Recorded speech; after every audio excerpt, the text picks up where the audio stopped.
스트레스 받을 때 디저트 먹으면 참 해방될 것 같은데. 그래서 영어로 디저트를 거꾸로 스펠링하면 스트레스예요. 근데 혼자 먹으면 스트레스가 안 풀려요. 같이 먹어야 맛있죠. 같이 먹어야 돼요.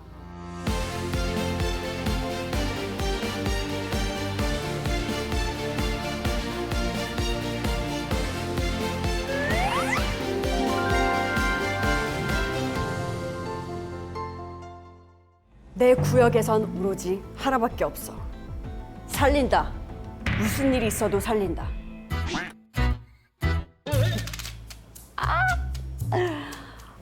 상대모사. 안녕하세요. 안녕하세요. 반갑습니다. 반갑습니다. 오늘 제 상대모사 들으셨나요? 네, 부끄럽네요. 네, 잘 들었습니다. 네, 상대모사. 반드시 살리겠다? 반드시 살리겠다. 오늘은 뭔가 의학적인 메시지인 것 같은데.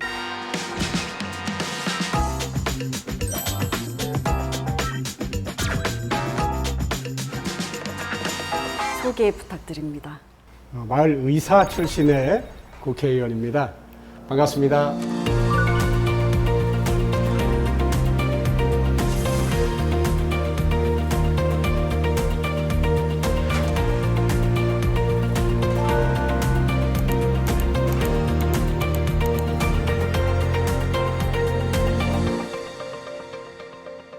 건강에 대해서 말씀을 해주신다고 해서 기대를 품고 왔습니다. 네. 건강에 대한 여러 가지 염려, 또 건강을 잘 지키는 방법을 함께 즐겁게 한번 대화로 풀어가겠습니다.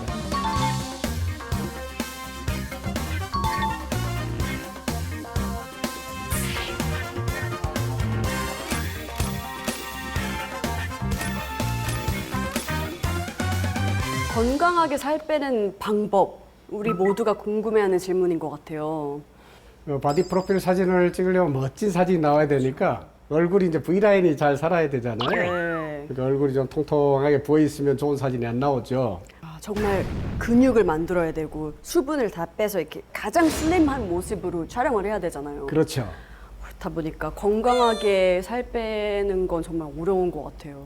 그래서 이제 먹는 식생활이 대단히 중요할 텐데 첫째로는 염분 섭취를 많이 줄여야 됩니다. 이제 짠 음식 생각만 해도 피해야 되는 거예요. 예컨대 제일 맛있는 김치찌개, 그렇죠? 또는 무슨 곱창 전골 그런 거 먹으면 안 되죠. 한국인들의 입맛을 사로잡는 그 모든 요리는 먹으면 안 된다는 그리고 말씀이시죠. 모두가 잘 알고 계시듯이 저녁에 라면 먹는 거 제일 맛있는 건데. 그렇습니다. 사실은 이제 체중을 뺀다는 것만 가지고도 이야기할 때 당분 섭취를 줄이는 게 제일 중요한데 그 당분 섭취에서도 특히 밀가루 음식을 줄여야 되는데 어머. 라면에는 염분도 많고 그리고 당분도 많이 들어있잖아요. 그러니까 그렇게 빨리 흡수될 수 있는 그런 음식들을 최대한 절제하셔야 되는데 예컨대 우리가 현미 잡곡밥을 먹어라 이런 말 많이 하고요. 네.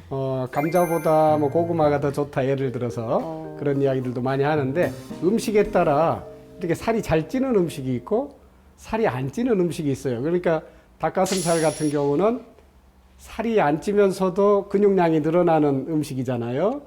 네, 그렇기 때문에 어떻게 보면은 염분이 거의 없는 닭가슴살 위주로 먹거나 네. 또는 뭐 콩으로 만든 음식들 네. 두부라든지 이런 것들 섭취를 많이 권장하잖아요. 그러니까 운동을 많이 하면서 염분이 없는 음식, 그 다음에 당분이 적은 음식을 먹는 것이 건강하게 살 빼는 방법이다. 이렇게 생각하셔야 됩니다. 의원님 정말 너무 알겠는데 이게 그럼 결론적으로 맛있는 음식은 살 빼는데 도움이 안 된다는 거잖아요. 다 네, 맛 없는 그렇습니다. 입에 심심한 것들이 건강에 좋다는 말씀. 아주 좋은 방법은 이제 식사 일기를 쓰면서 내가 먹는 음식이 살이 잘 찌는 음식인지 그럼 내 식사 취향이 살이 잘 찌는 음식을 좋아하는지 식습관을 잘 분석해서 그런 걸 좀 수정해가는 방법이 건강하게 살을 빼는 방법이다. 이렇게 생각하시면 됩니다. 근데 여기서 질문. 잘 알지만 맛있는 게 너무 많아서 다 먹고 싶은데 어떡하죠? 야식 왜 이렇게 제일 맛있는 건지 모르겠어요. 일 끝나고 집에 들어가면 왠지 마음도 허하고 배도 고프고 그래서 그렇습니다. 그때 먹는 게 그렇게 맛있어요. 또 요즘에 배달 얼마나 잘 돼 있어요. 의원님은 그럼 그런 네, 이런 게 습관이- 이제 어떤 정신적인 뭐랄까 허탈감, 결핍 이런 것들이 식생활을 통해서 풀려고 하는 너무 풀려요. 그런 것이 있잖아요. 매운 거. 네. 아, 제일 매운 맛. 이제 그런 것들 좀 예방하려면은 다른 방식으로 풀 방법을 좀 찾아야 되는데 제일 중요한 게 운동입니다. 우리 운동을 하게 되면 정신적인 그 허탈감을 채워주거든요. 아, 그래서 걷기, 달리기 이런 것들을 통해서 뇌 호르몬이 충분히 자기 만족감을 가질 수 있도록 하는 호르몬들이 많이 나와서 그 음식에 대한 갈망을 많이 줄여주게 되거든요. 규칙적으로 운동하는 게 대단히 중요합니다. 혜림 씨는 혹시 우리 인류가 언제부터 다이어트에 그렇게 관심이 많았는지 알고 계세요? 언제부터요? 와, 생각해 본 적은 없는데 글쎄요, 예전 아주 먼 옛날부터 했을 것 같아요. 기록에 의하면 이제 고대 그리스 시대에 네. 디아이타라는 말이 있어요. 그리스어 중에. 고대 그리스 시대. 근데 그리스 시대에도 의학이 어느 정도 좀 발전하면서 질병의 원인을 먹는 것에서 찾으려고 노력을 했거나 그 질병을 치료하는 방법도 음식에서 방법을 찾으려고 노력을 했던 거죠. 그래서 이 디아이타라는 말은 그런 것들이 잘 조화된 정신건강, 육체건강을 조화롭게 만드는 음식을 섭취하는 그런 것들을 디아이타라고 표현을 했는데 지금의 다이어트도 거기서 유래한 말이 아닐까 싶어요. 그런데 발음이 비슷하네요. 다이어트 디아이타에서 유래된 거구나.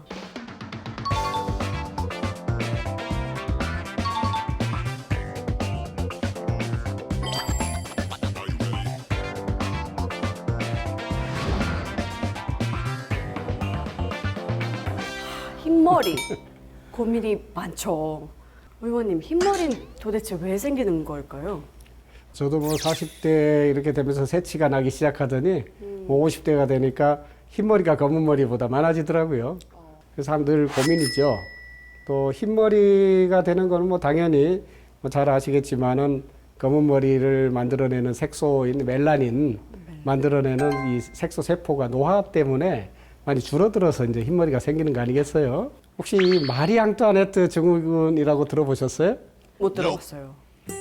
이 마리 앙뚜아네트는 프랑스 혁명 때그 단두대에서 네. 처형당했던 프랑스의 왕비잖아요. 굉장히 화려한 궁정 생활로 이제 유명했던 분인데 처형을 당하기 전날 이 스트레스를 너무 많이 받아가지고 하루 만에 머리가 하얗게 됐다고 해요. 하루 만에요? 네, 그러니까 스트레스가 흰머리의 원인이 될 수 있다 하는 것을 빗대어서 마리 앙뚜아네트 증후군이다 이렇게 표현을 하는 것이죠. 아, 얼마나 스트레스를 받았으면 그 하루 만에 머리가 이렇게 하얘졌을까요?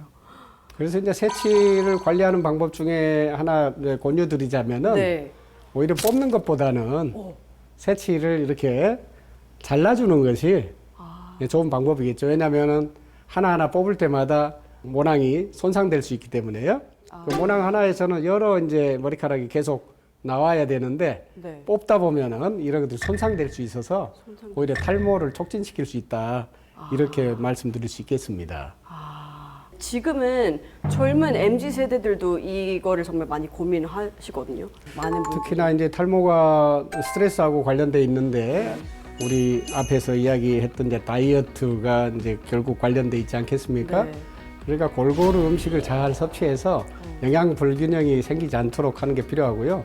특히나 이제 이런저런 약들을 복용하시는 분들은 그 약이 탈모의 원인인지도 반드시 점검해야 돼요.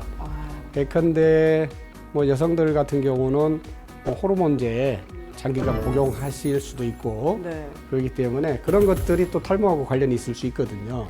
그래서 혹시 갑자기 탈모가 발생하거나 하신 분들은 네. 반드시 이제 주치의와 상의를 좀 하셔서 탈모의 원인을 잘 찾아가는 게 필요합니다. 그렇게 잘 확인해 봐야겠네요.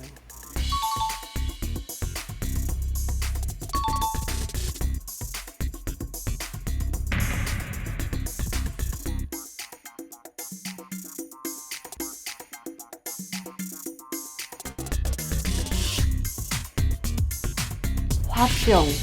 드라마를 보면 이렇게 띠 같은 거 두르기도 하고 그렇잖아요. 외국의 그 논문에도 화병이라고 네. 등재가 될 정도로 우리나라의 좀 독특한 그런 문화가 낳은 병이다 이렇게 볼 수가 있을 텐데요. 네. 유교 문화권 사람들이 되게 밖으로 잘 드러내지 않는 네. 그런 내부의 여러 가지 우울이나 불안, 분노 이런 것들 잘 표출하는 방식이 한국 사람들은 조금 독특한가 봐요. 그러니까 가슴에 좀 담고 있는 경우가 많고 가장 아마 대표적인 것이 이제 시어머니하고 며느리 사이의 갈등 이런 것들에서 이제 화병이 많이 있다고 하잖아요. 시월드요? 그렇죠. 화병이다 이렇게 표현하면 네. 뭔가 분노와 결부돼 있을 거라고 생각해서 그렇죠. 본인이 사실 나 이거 화병이야 이렇게 말하는 사람들은 드뭅니다. 분노를 표출하는 방식으로 증상이 나타나는 게 아니기 때문에 본인도 이게 왜 이런 증상이 나타나는지를 잘 몰라요. 예컨대 가슴에 돌을 얹은 것처럼 답답하다든지 뭐 갑자기 팔다리가 마비감이 온다든지 이런 것들이 있을 때 병원에 가서 이제 이렇게 진찰을 받아보면 네. 다른 데는 아무 이상이 없는데 네. 심리적으로만 좀 문제가 있으신 것 같다. 본인은 뭐 어디 본인도 잘 아프다는 몰라요. 것처럼 알 수가 없는 거죠. 그렇습니다. 그래서 이제 그런 좀 독특한 신체화 증상들이 나타나면은 정신의학 전문가들과 좀 잘 상담을 해보는 것이 꼭 필요합니다. 요즘은 이제 심리 상담소도 많이 있지 않습니까? 네. 특히나 이제 기초 단체들 중에 보면은 이러한 마음 건강을 좀 살펴주는 네. 그러한 그 센터를 운영하는 곳들도 많습니다. 네. 우리나라 사람들은 특히나 정신질환에 대해서 좀 부정적으로 바라보는 경향이 있어 왔는데 어찌 보면 이제 그런 태도들도 화병과 좀 결부돼 있다고 볼 수가 있어요. 마음 건강을 이렇게 살피는 것을 너무 두려워하지 마시고 네. 늘 쉽게 좀 상담 받을 수 있도록 네. 그렇게 하면 좋을 것 같아요.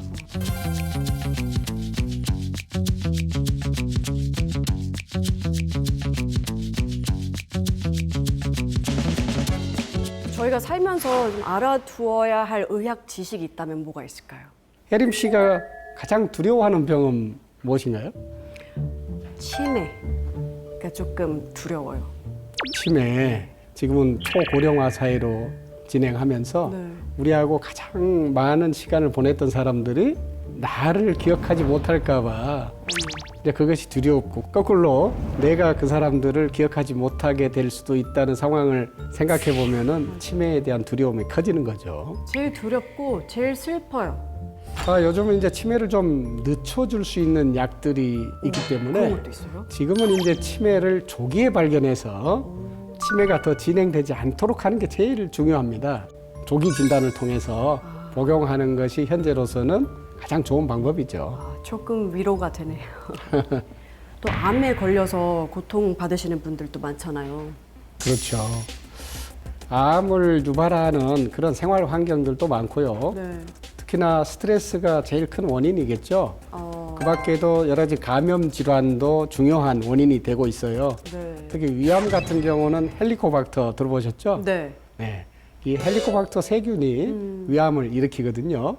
이 헬리코박터 세균의 진단을 통해서 몸에서 제균, 균을 없애주는 치료를 받는 것이 암을 예방하는 방법이 되고요.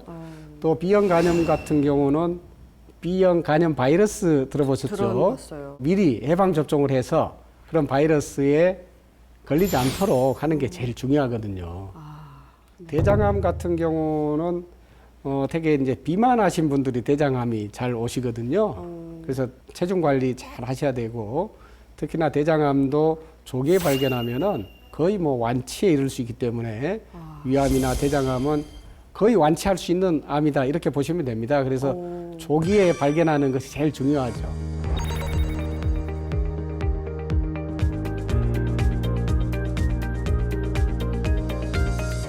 그럼 암 예방과 치료에 좀 좋은 건강 습관, 식습관은 뭐가 있을까요?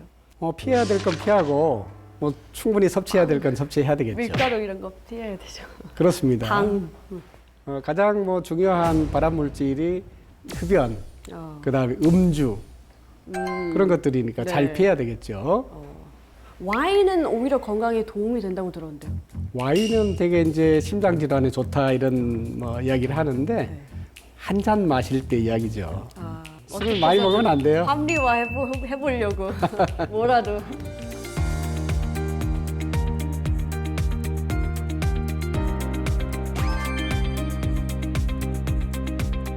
다이어트 관련해서 또 그리고 여러 가지 질환에 대해서 쉽게 말씀을 드렸는데 네. 내 주변에서 내 이웃이 위험에 처했을 때 네. 도와줄 수 있으면 참 좋지 않겠습니까? 그렇죠. 앰뷸런스가 네. 달려올 때까지 어떻게 그것을 뭘 하면 되나요? 골든 타임이라고 하잖아요. 골든 타임 그렇죠. 그래서 요즘 심폐소생술에 대한 이야기를 많이 하죠. 네. 우리 뇌가 산소가 공급되지 않고 버틸 수 있는 시간이 4분이다. 온 국민이 사실 이 심폐소생술을 배워야 되거든요. 그래서 이것을 잘 배우고 있으면은 내 이웃을 살릴 수 있는 기회가 저한테 오는 것이죠.